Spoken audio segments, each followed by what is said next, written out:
गुरु रविदास जी 15वीं-16वीं शताब्दी में एक महान संत, दार्शनिक, कवि, समाज सुधारक और भारत में भगवान के अनुयायी हुआ करते थे। निर्गुण संप्रदाय के ये बहुत प्रसिद्ध संत थे, जिन्होंने उत्तरी भारत में भक्ति आंदोलन का नेतृत्व किया था। रविदास जी बहुत अच्छे कवितज्ञ थे। इन्होंने अपनी रचनाओं के माध्यम से अपने अनुयायियों, समाज एवं देश के कई लोगों को धार्मिक एवं सामाजिक संदेश दिया। रविदास जी की रचनाओं में उनके अंदर भगवान के प्रति प्रेम की झलक साफ दिखाई देती थी। वे अपनी रचनाओं के द्वारा दूसरों को भी परमेश्वर से प्रेम करने के बारे में बताते थे और उनसे जुड़ने के लिए कहते थे। आम लोग उन्हें मसीहा मानते थे क्योंकि उन्होंने सामाजिक और आध्यात्मिक आवश्यकताओं को पूरा करने के लिए बड़े बड़े कार्य किए थे। कई लोग इन्हें भगवान की तरह पूजते थे और आज भी पूजते हैं।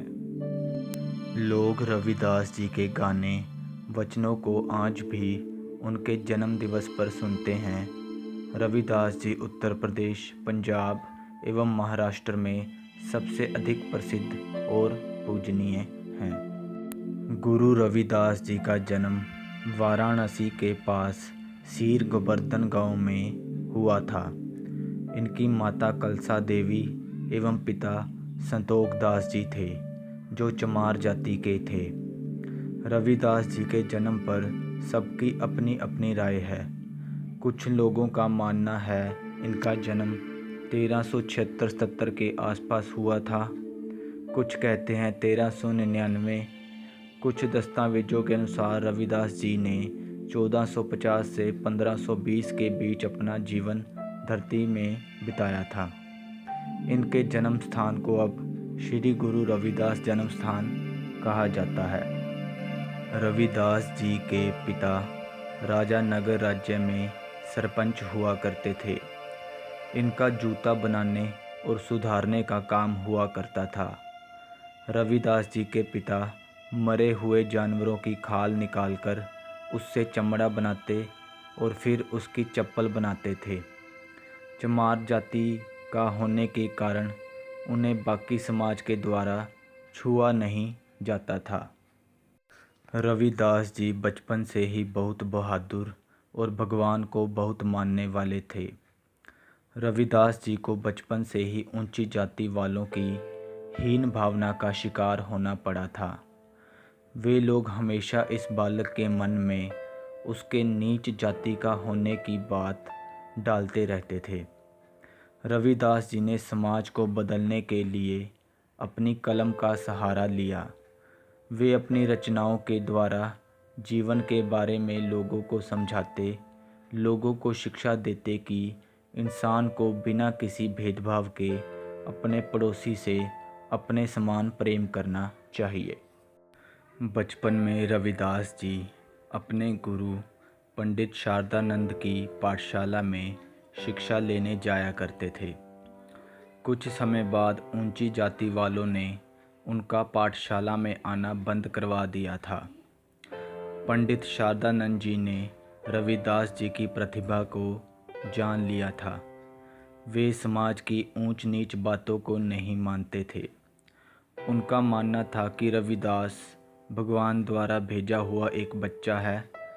जिसके बाद पंडित शारदानंद जी ने रविदास जी को अपनी पर्सनल पाठशाला में शिक्षा देना शुरू कर दिया। वे एक बहुत प्रतिभाशाली और होनहार छात्र थे। उनके गुरु जितना उन्हें पढ़ाते थे, उससे ज़्यादा वे अपनी समझ से शिक्षा ग्रहण कर लेते थे। पंडित शारदानंद जी रविदास जी से बहुत प्रभावित रहते थे। उनके आचरण और प्रतिभा को देख वे सोचा करते थे कि रविदास एक अच्छा आध्यात्मिक गुरु और महान समाज सुधारक बनेगा। रविदास जी के साथ पाठशाला में पंडित शारदानंद जी का बेटा भी पढ़ता था। वे दोनों अच्छे मित्र थे। एक बार वे दोनों छुपन छुपाई का खेल खेल रहे थे। एक दो बार खेलने के बाद रात हो गई, जिससे उन लोगों ने अगले दिन खेलने की बात कही। दूसरे दिन सुबह रविदास जी खेलने पहुंचते हैं, लेकिन वो मित्र नहीं आता है। तब वो उसके घर जाते हैं।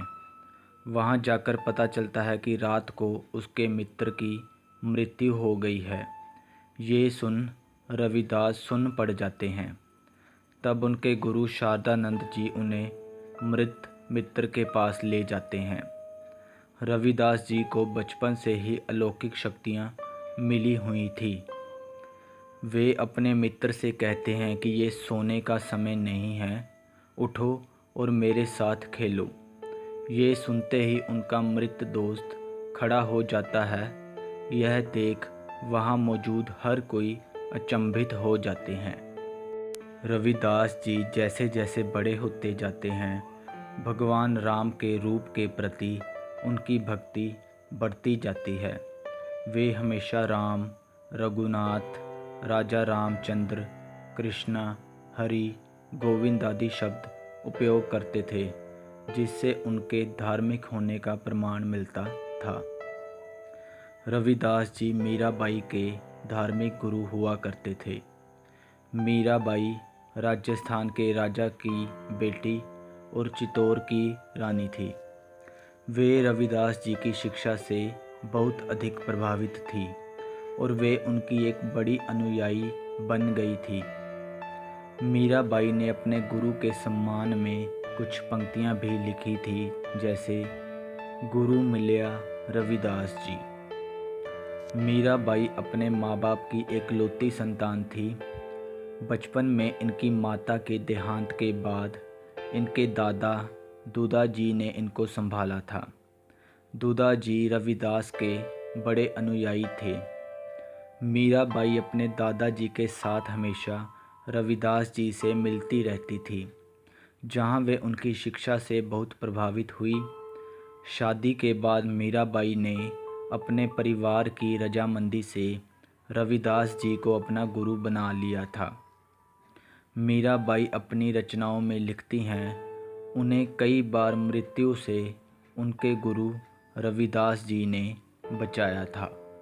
लोगों का कहना है भगवान ने धर्म की रक्षा के लिए रविदास जी को धरती पर भेजा था, क्योंकि इस समय पाप बहुत बढ़ गया था। लोग धर्म के नाम पर जाति रंग भेद करते थे। रविदास जी ने बहादुरी से सभी भेदभाव का सामना किया और विश्वास एवं जाति की सच्ची परिभाषा लोगों को समझाई। वे लोगों को समझाते थे कि इंसान जाति, धर्म या भगवान पर विश्वास के द्वारा नहीं जाना जाता है, बल्कि वो अपने कर्मों के द्वारा पहचाना जाता है।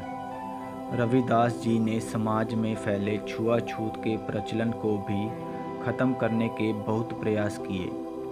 उस समय नीची जाति वालों को बहुत नकारा जाता था। उनका मंदिर में पूजा करना, स्कूल में पढ़ाई करना, गांव में दिन के समय निकलना पूरी तरह वर्जित था।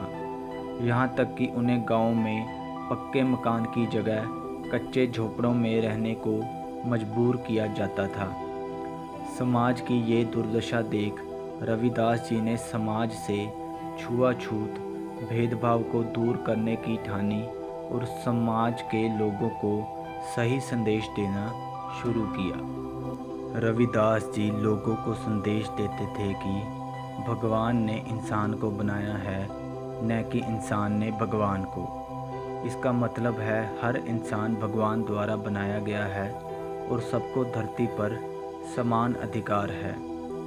संत गुरु रविदास जी सार्वभौमिक भाईचारे और सहिष्णुता के बारे में लोगों को विभिन्न शिक्षाएं दिया करते थे।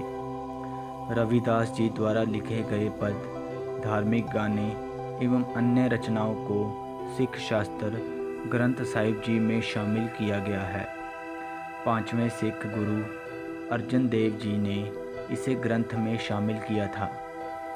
गुरु रविदास जी की शिक्षाओं के अनुयायियों को रविदासियाँ और उनके उपदेशों के संग्रह को रविदासियाँ पंथ कहते हैं। रविदास जी को उनकी जाति वाले भी आगे बढ़ने से रोकते थे। शूद्र लोग रविदास जी को ब्राह्मण की तरह तिलक लगाने, कपड़े एवं जनेऊ पहनने से रोकते थे। गुरु रविदास जी ने इन सभी बातों का खंडन किया और कहा कि सभी इंसानों को धरती पर समान अधिकार है, वो अपनी मर्जी से जो चाहे कर सकता है। उन्होंने हर वो चीज़ जो नीची जाति के लिए मना थी करना शुरू कर दिया, जैसे जनेऊ, धोती पहनना, तिलक लगाना आदि। ब्राह्मण लोग उनकी इन गतिविधियों के सख्त खिलाफ थे। उन लोगों ने वहाँ के राजा से रविदास जी के खिलाफ शिकायत कर दी थी। रविदास जी सभी ब्राह्मण लोगों को बड़े प्यार और आराम से इसका जवाब देते थे। उन्होंने राजा के सामने कहा कि शूद्र के पास भी लाल खून है, दिल है, उन्हें बाकियों की तरह समान अधिकार हैं।